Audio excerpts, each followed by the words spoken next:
जेके media देखने वाले सभी दर्शकों का एक बार फिर से बहुत बहुत स्वागत है। इस समय की एक बड़ी खबर सामने आ रही है जम्मू कश्मीर विधानसभा को लेकर।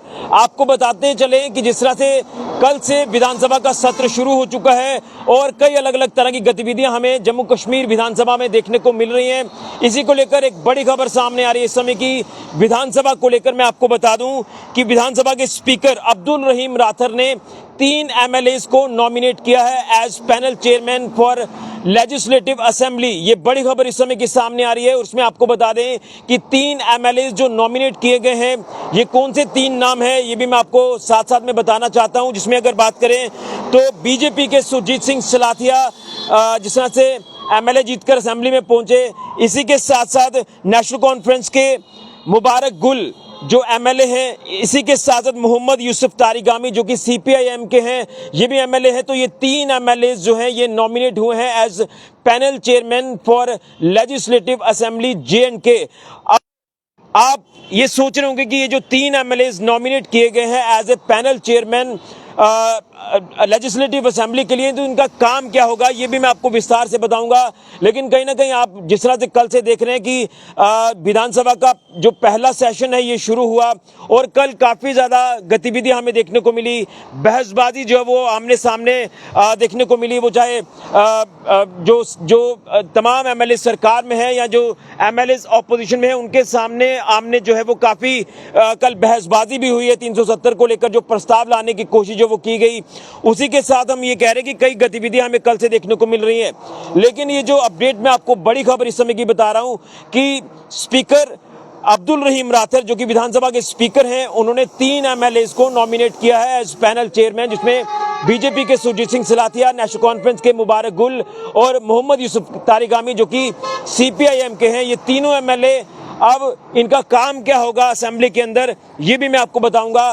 कि जिस तरह से अगर देखिए असेंबली के स्पीकर अगर वहां पर मौजूद नहीं है और उसके बाद सेकंड नंबर आता है डिप्टी स्पीकर का, अगर वहां पर डिप्टी स्पीकर भी मौजूद नहीं है तो ये जो 3 नाम मैं आपको बता रहा हूं एज पैनल चेयरमैन जो यहां नॉमिनेट किए गए हैं, 3 एमएलए जिसमें एक बीजेपी से, एक नेशनल कॉन्फ्रेंस से और एक सीपीआईएम से, इनका काम होगा कि जो हाउस का संचालन है वो चलता रहे, जो हाउस की प्रोसीडिंग्स हैं वो चलती रहे, हाउस की प्रोसीडिंग्स ना रुके, हाउस का संचालन ना रुके।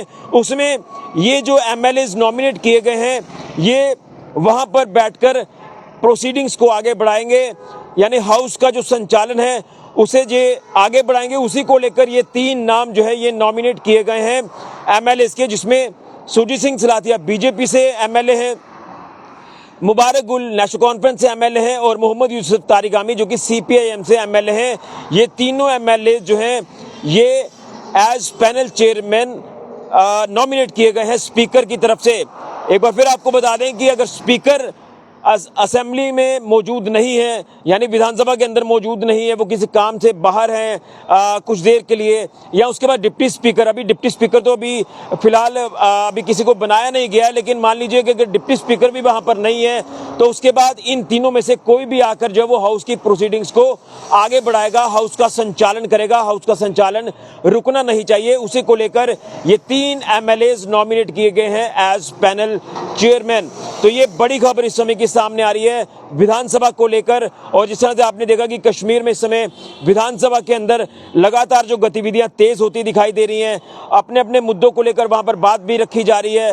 तो अब आने वाले दिनों में और भी काफी दिलचस्प चीजें हमें जो है वो जम्मू कश्मीर के असेंबली में देखने को मिलेगी, क्योंकि एक लंबे अरसे के बाद विधानसभा के चुनाव हुए। अब विधानसभा जिस तरह से शुरू हुई है तो यहाँ हाउस के अंदर कई अलग अलग चीजें हमें देखने को मिल रही हैं।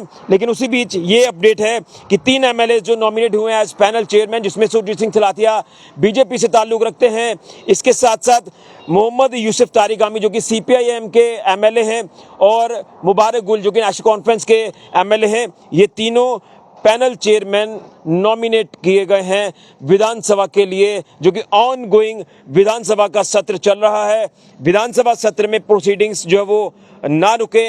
मान लीजिए अगर डिप्टी स्पीकर या डिप्टी स्पीकर वहां पर मौजूद नहीं है तो उनकी गैर मौजूदगी जब होगी तो उसमें ये 3 एमएलए इनमें से कोई भी जाकर हाउस का संचालन करेंगे, हाउस की प्रोसीडिंग्स को आगे बढ़ाएंगे। ये इसका मतलब होता है। कुछ लोगों को नहीं पता, तो ये चीज़ें हमने अब यहाँ से क्लियर करने की कोशिश की है। तो उम्मीद करेंगे विधानसभा का सत्र जो शुरू हुआ है ये अच्छे से चले और लोगों के मसले मिसाइल्स को जब वो असेंबली में सुना जाए, उसके ऊपर गौर किया जाए, सरकार इस पे काम करे और आने वाले दिनों में उस मसले मिसाइल्स का हल हो। फिलहाल के लिए ऋषि खजूरिया, जेके मीडिया के लिए।